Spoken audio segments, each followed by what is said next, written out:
लेकिन मरने वाले और पिटने वालों को राइट टू डिफेंस नहीं होगा।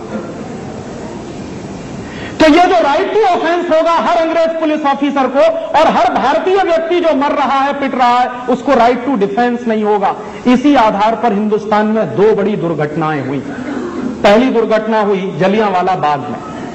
13 अप्रैल 1919 को एक अंग्रेज पुलिस ऑफिसर डायर, उसने गोलियां चलाई अंधाधुंध। 18 मिनट पुलिस फायरिंग हुई और 18 मिनट की पुलिस फायरिंग में 2000 क्रांतिकारी मारे गए सीधे गोलियों से।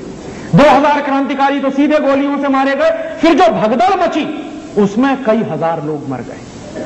बाद में क्या हुआ, जिस अंग्रेज पुलिस ऑफिसर डायर ने यह गोली कांड किया था उसके ऊपर एक मुकदमा चला अदालत में।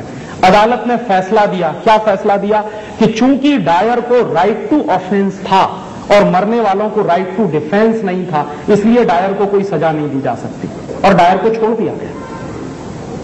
2000 हिंदुस्तानी क्रांतिकारियों को जिस व्यक्ति ने मारा पुलिस फायरिंग में, उसको अदालत से कोई सजा नहीं हुई, क्योंकि कानून अंग्रेजों ने ऐसा बना के रखा था।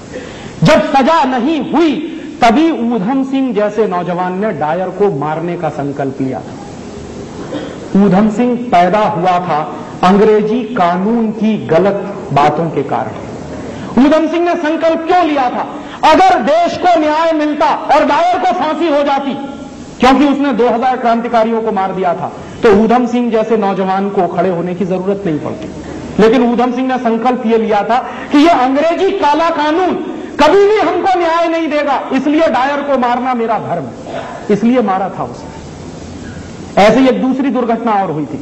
1928 के साल में लाला लाजपत राय पर लाठीचार्ज हुआ था, याद करिए, और एक अंग्रेज पुलिस ऑफिसर था, उसका नाम था सैंडर्स। उसने लाला लाजपत राय पर इतनी लाठियां बरसाई कि लाला लाजपत राय मर गए उसी समय।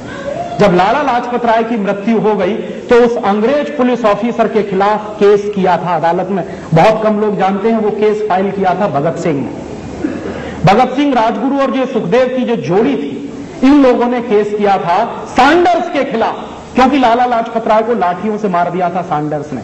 अदालत में उस केस का भी फैसला ऐसे ही हुआ कि सैंडर्स को राइट टू ऑफेंस था, लाला लाजपत राय को राइट टू डिफेंस नहीं था। और तब उन तीनों क्रांतिकारियों ने कल्पना की थी कि ये काला कानून अंग्रेजों का बनाया हुआ हिंदुस्तान के क्रांतिकारियों पर लाठीचार्ज करता है, फायरिंग करवाता है। इस काले कानून से जब तक मुक्ति नहीं मिलेगी तब तक हिंदुस्तान की आजादी के बारे में हम सपना नहीं देख सकते।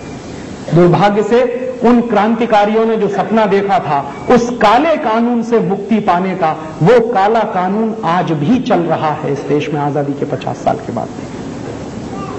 आप जानते हैं आज जो पुलिस का कानून चल रहा है वही है इंडियन पुलिस एक्ट, और आज भी पुलिस ऑफिसर को लाठी चार्ज करने के लिए, फायरिंग करने के लिए राइट टू ऑफेंस मिला है।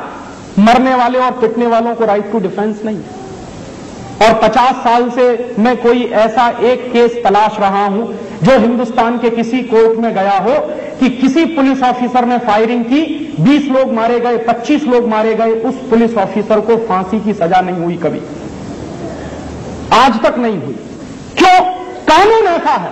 अगर आप गोली चलाएं और आपकी गोली से कोई मारा जाए तो 302 और 307 में आपको बंद कर दिया जाएगा, हो सकता है फांसी हो जाए। लेकिन अगर एक पुलिस ऑफिसर गोली चलाए और उसकी गोलियों से सैकड़ों लोग मारे जाएं, हजारों लोग मारे जाएं, उसको कभी 302 और 307 नहीं लगता, कभी फांसी की सजा नहीं हुई। 50 साल से सुप्रीम कोर्ट और हाई कोर्ट के तमाम मुकदमे मैंने तलाशे हैं, एक भी मुकदमा ऐसा नहीं मिला जिसमें किसी पुलिस ऑफिसर को फांसी हुई हो इस आधार पर कि उसने हिंदुस्तानियों को मार दिया।